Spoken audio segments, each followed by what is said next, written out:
Hi friend, good morning.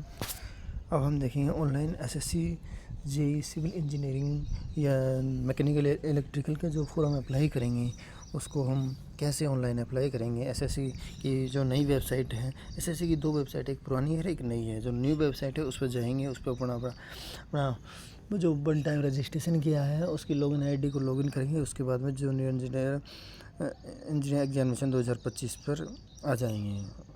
फिर इसमें fill form भरने से पहले या फिल फॉर्म भरने से पहले ये जो दिशा निर्देश है इंग्लिश में है, हिंदी परीक्षा विज्ञप्ति को ध्यान सावधानी बरते, मतलब जो भी है जो इंस्ट्रक्शन दिए गए हैं उनको केयरफुली पढ़ेंगे और उसके बाद में हम फिल फॉर्म अप्लाई करेंगे। ये डिटेल तो आपकी वन टाइम रजिस्ट्रेशन फॉर्म से आपकी फ़ीस हो जाएगी, मतलब वहाँ से यहाँ आ जाएगी, इसको भरने की ज़रूरत नहीं पड़ेगी। इसीलिए वन टाइम रजिस्ट्रेशन फॉर्म करवाते हैं। उसके बाद में नेक्स्ट करेंगे। फिर ये एजुकेशन क्वालिफ़िकेशन में अगर कुछ बदलाव आया तो इसको आप चेंज कर सकते हो। कोई स्ट्रीम वगैरह है जो यहाँ भरेंगे, मतलब यहाँ भरने की ज़रूरत पड़ेगी आपको। Stream subject of education qualification verify stream highest education qualification इसमें भरेंगे। जो डिग्री डिप्लोमा कुछ भी करा है वो यहाँ भरे, सब्जेक्ट किससे किए हैं। और फिर ये EQ स्टेटस, पासिंग ईयर कौन से में पास किया है वो भरेंगे। यूनियन टेरिटरी स्टेट कौन सा, नेम ऑफ बोर्ड कौन सा, रोल नंबर कितना, परसेंटेज कितना है, CGPA कितना है। फिर इसके बाद में हम जाएंगे 7 नेक्स्ट पे जाएंगे। एडिशनल इन्फॉर्मेशन भरेंगे।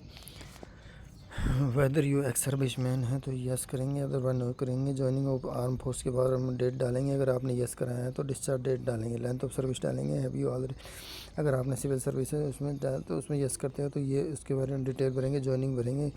सीकिंग एज रिलैक्सेशन लेते हो तो यस करते हैं तो उसमें जो कोड भरेंगे एज रिलैक्सेशन का, कौन सी बेस पर लिया है, किसी रिजर्वेशन पर लिया है, कैसे।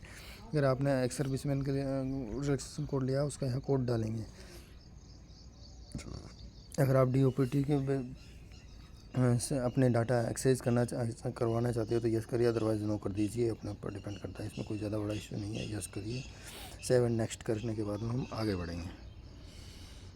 एडिशनल इन्फॉर्मेशन सेकंड, एग्ज़ामिनेशन सेंटरों की महत्वपूर्ण बात है कि दोस्तों जहाँ पे एग्ज़ाम सेंटर चाहते हो वो उसको भरो। इनमें जहाँ पास फिर दूर, फिर उससे दूर, जिस तरीके से भी भरना चाहो।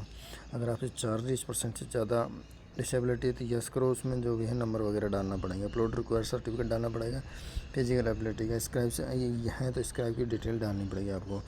और यहाँ से सेव करके आगे बढ़ेंगे। उसके बाद में दोस्तों या फ़ोटोग्राफ एंड सिग्नेचर अपलोड कर देंगे। लाइव फ़ोटोग्राफ अपलोड करनी पड़ेगी। अब वो सबसे महत्वपूर्ण बात है आज की टाइम जो चल रहा है लाइव फ़ोटोग्राफ की है।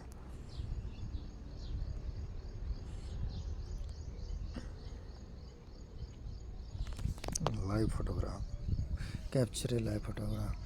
Find a place with good light and plain background होना चाहिए सबसे बड़ी।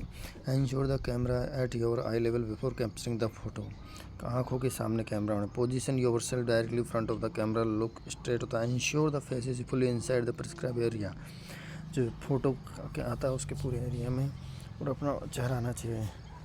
Declination by camera and neither too close और न फार, मतलब न तो ना ज़्यादा नज़दीक ना ज़्यादा दूर होना चाहिए। इसे पूरे एरिया को कवर करना चाहिए अपने, जिससे दिख जाए। Candidate should not wear A cap, mask and glass and spectral, मतलब जो भी है इनको पहनना नहीं है कैंडिडेट को फ़ोटो लेते हुए, live photo. In case should candidate capture the photograph his pre existing photo, all such application भी photograph existing photo capture will be rejected, मतलब जो आपका जो कैप्चर होगा वो रिजेक्ट हो जाएगा या फॉर्म भी रिजेक्ट हो जाएगा। Do not wear earphone any device capturing है। फ़ोटो खींचते समय कोई भी डिवाइस आपको पहनना नहीं है। फिर यहाँ अपलोड सिग्नेचर करेंगे। सिग्नेचर अपलोड करने से करेंगे उसकी साइज़ होगी 10 से 20 के बीच में। जो डायमेंशन होगा 6 सेंटीमीटर चौड़ा वेड्थ में होगा, 2 सेंटीमीटर हाइट में होगा। जो 300 DPI में उसकी फ़ोटो खींचनी है। उसके बाद में इनको कंप्लीट होने के बाद में हम 7 नेक्स्ट पर जाएंगे और आगे बढ़ जाएंगे।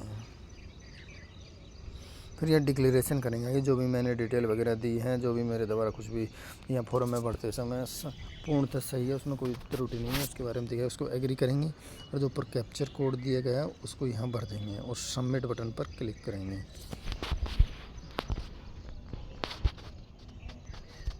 इसी के साथ दोस्तों फिर पेमेंट का ऑप्शन खुलेगा, फिर पेमेंट करना है दोस्तों आपको, और पेमेंट आपको ज़रूर